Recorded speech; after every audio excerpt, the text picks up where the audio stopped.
Perjalanan dinas dikurangi. Saya potong setengah. Dengan setengah kita bisa menghemat 20 triliun lebih. Saya tegaskan kembali bahwa hal-hal di luar itu yang bersifat seremoni, upacara, merayakan ulang tahun ini, ulang tahun itu, hari ini, hari itu, kita tidak anggarkan. Perayaan sejarah, perayaan ulang tahun laksanakan secara sederhana di kantor, di ruangan.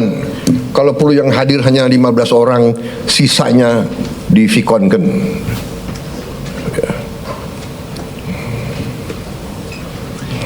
Perjalanan dinas dikurangi.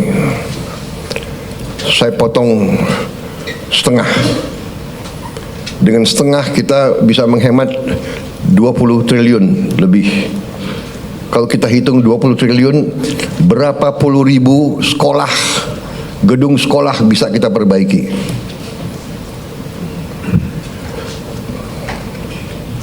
Jadi saya katakan benar-benar bahwa saya sangat serius dalam hal ini. Saya minta loyalitas semua menteri, semua kepala badan untuk patuh dalam hal ini, ya. Dan saya terima kasih kepada tim keuangan yang telah menjalankan penyisiran, kajian terhadap anggaran sampai serinci-rincinya. Kalau tidak salah mungkin sampai satuan ke-9 kalau tidak salah. Mungkin pertama kali dalam sejarah, ya, Presiden Republik Indonesia mengecek sampai satuan ke-9. Jadi saudara-saudara pun mungkin tidak tahu anggaran-anggaran tersebut, ya. Karena kita sudah lama jadi orang Indonesia. Jadi, tapi ini saya kira sesuatu yang membanggakan.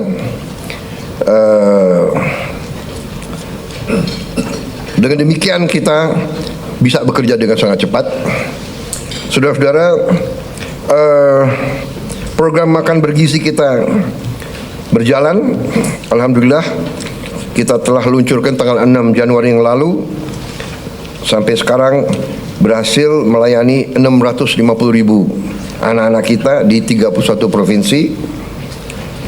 Ini berkat kerja keras banyak pihak, ya, Kepala Badan Gizi, jajarannya, Mendagri, Menteri Pendidikan Dasar dan Menengah, Menteri Bappenas, Menteri Desa, Menteri BUMN, Menteri Kesehatan, Panglima TNI, Kapolri, para kepala sekolah, para gubernur, bupati,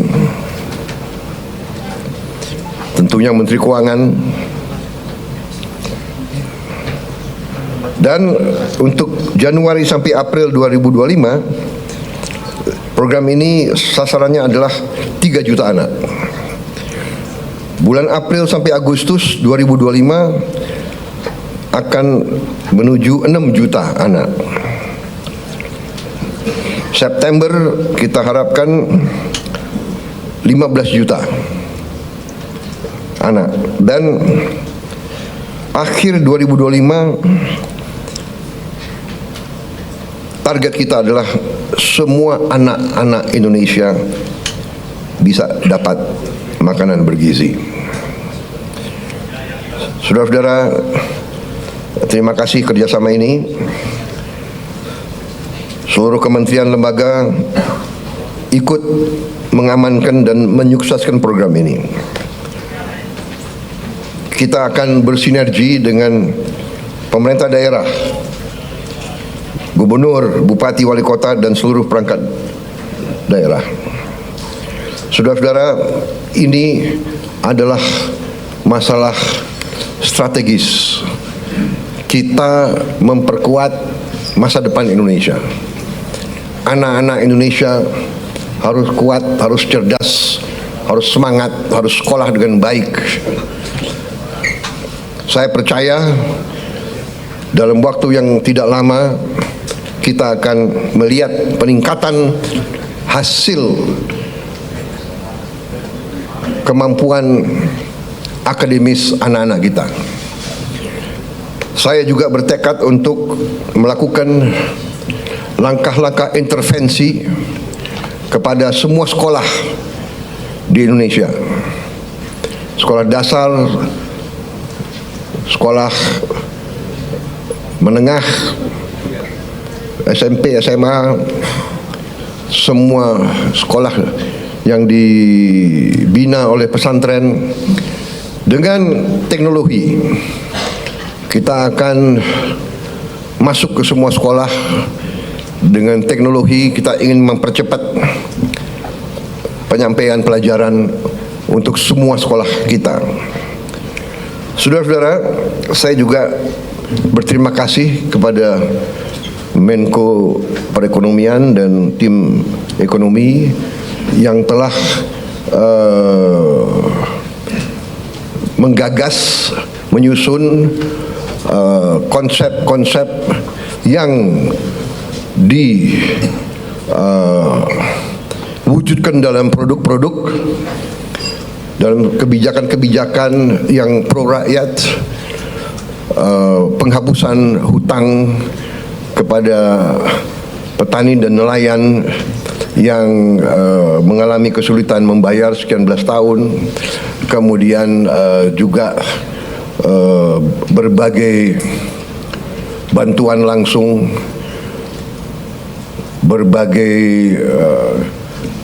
bantuan mengurangi kewajiban-kewajiban terutama rakyat yang di golongan yang paling bawah dan paling lemah.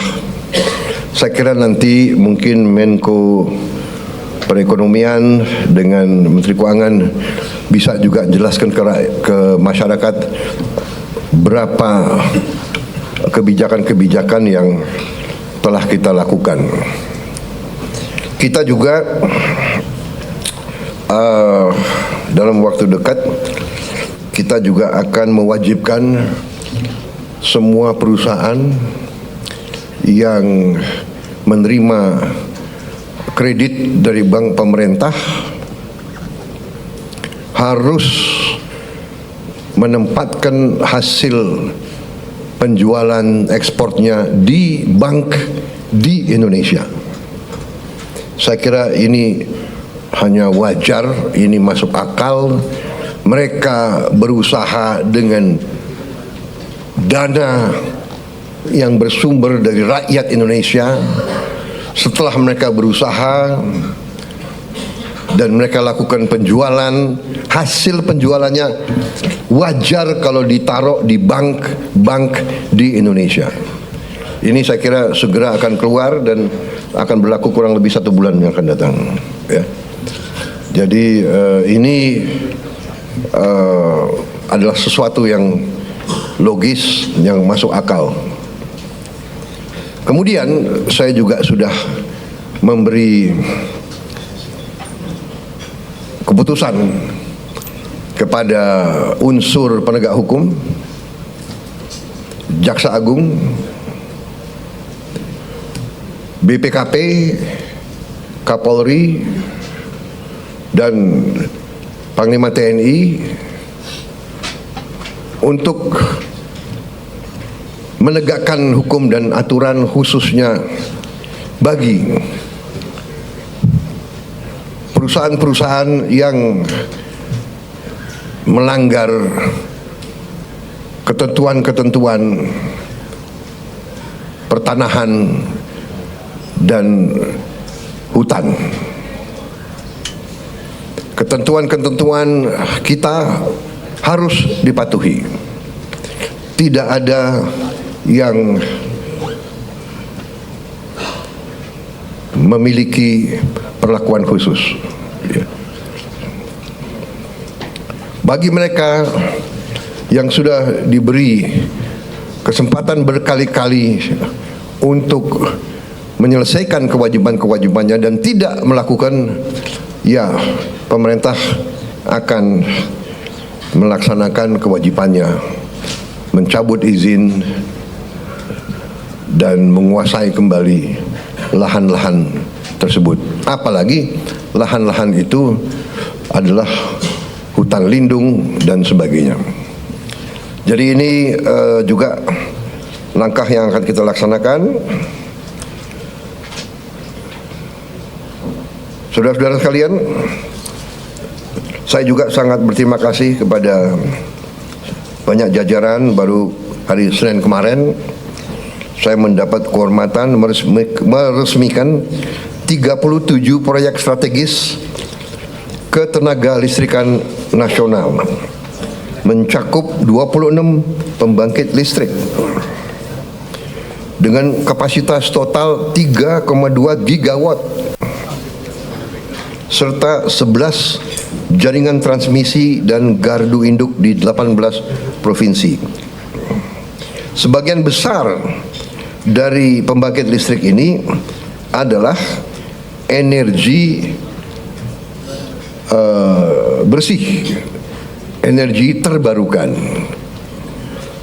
Saya kira kalau dicek nanti, ini mungkin peresmian terbesar dalam satu hari. Ini menunjukkan daya kemampuan kita, ya. We can do it. Dan ini saya harus sampaikan bahwa ini hasil kerja keras pemerintah sebelum pemerintah kita. Jadi marilah kita selalu menghormati semua pihak, semua yang telah bekerja keras, pendahulu-pendahulu kita. Kita sampai di sini bukan seketika. Kita sampai di sini karena perjalanan jauh. Pembangunan suatu bangsa bukan pembangunan 1 tahun, 5 tahun, 10 tahun. Pembangunan suatu bangsa adalah puluhan tahun. Apa yang dirintis Bung Karno kita nikmati sekarang. Apa yang diteruskan oleh Pak Harto kita teruskan, kita nikmati sekarang. Demikian presiden demi presiden, Pak Habibie, Gus Dur, Ibu Mega, Pak Jokowi, ini terus. Jadi contohnya saya baru 3 bulan menjabat, saya sudah resmikan proyek yang dilaksanakan mulai 2015, bayangkan. Jadi inilah yang saya minta menjadi alur bernegara kita. Kita ini melanjutkan suatu long march, perjalanan jauh, estafet demi estafet kita terima. Baru nanti kita akan mencapai cita-cita kita. Saya sangat optimis bahwa kita akan sampai ke situ. Saudara-saudara, sementara itu yang saya sampaikan, teman-teman media saya kira cukup banyak bahan, ya. Sekarang akan saya sampaikan hal-hal yang belum perlu Anda dengar. Kan begitu kan? Saya kira media ini masih muda-muda, ya. Jadi ada hal-hal yang kalau orang tua bicara yang muda-muda yang muda-muda, anak-anak biasanya tunggu di luar. Kan begitu kan? Ya. Terima kasih sementara. Ya. Pak